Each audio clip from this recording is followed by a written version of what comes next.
जिस बेटी को कुरान के नीचे से गुजारा था रुखसती के वक्त, जरा पूछो कि आया शादी के बाद वो बेटी उस कुरान के अहकाम पर अमल कर रही है या नहीं। बाप ने इतना खूबसूरत और बड़ा महंगा खरीद कर दिया, कुरान तोहफे में दिया है कि बेटी के घर जाने से पहले कुरान रखकर आ जाओ। और अच्छी सी पेटी बनाकर दी थी, बॉक्स बनाकर दिया था खूबसूरत सा, डिक को पेंट करवा कर, और अलमारी के ऊपर ये कहीं रखवाया था। उसको पूछो जिस बेटी को तुमने कुरान दिया वो बेटी ने कुरान खोला भी है कि नहीं।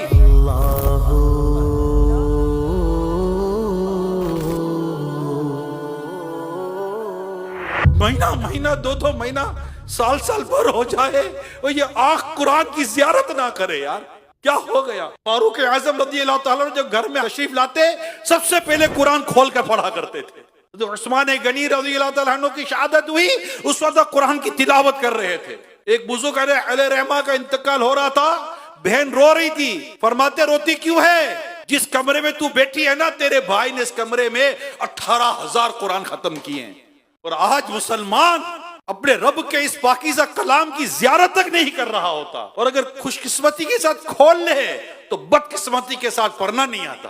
अल्लाहु अकबर। बड़ी बड़ी डिग्रियां, वो बड़ी डिग्रियां किस काम की जिसको हासिल करने के बाद भी तुम्हें देखकर कुरान पढ़ने नहीं आता। जिस बेटी को कुरान के नीचे से गुजारा था रुखसती के वक्त, जरा पूछो कि आया शादी के बाद वो बेटी उस कुरान के अहकाम पर अमल कर रही है या नहीं।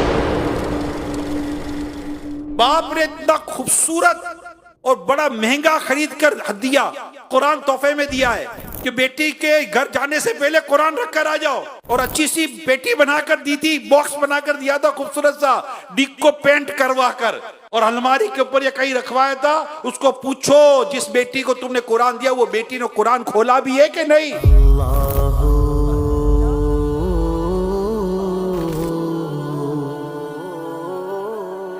महीना महीना दो महीना साल साल भर हो जाए और ये आंख कुरान की जियारत ना करे यार, क्या हो गया। फारूक आजम रज़ी अल्लाह ताला जब घर में तशरीफ लाते सबसे पहले कुरान खोल कर पढ़ा करते थे। तो उस्मान गनी रज़ी अल्लाह ताला अन्हु की शहादत हुई, उस वक्त कुरान की तिलावत कर रहे थे।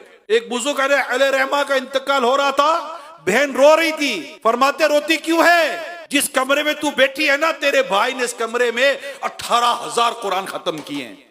और आज मुसलमान अपने रब के इस पाकीज़ा कलाम की जियारत तक नहीं कर रहा होता, और अगर खुशकिस्मती के साथ खोल ले तो बदकिस्मती के साथ पढ़ना नहीं आता। अल्लाहु अकबर। बड़ी बड़ी डिग्रियां, वो बड़ी डिग्रियां किस काम की जिसको हासिल करने के बाद भी तुम्हें देखकर कुरान पढ़ने नहीं आता।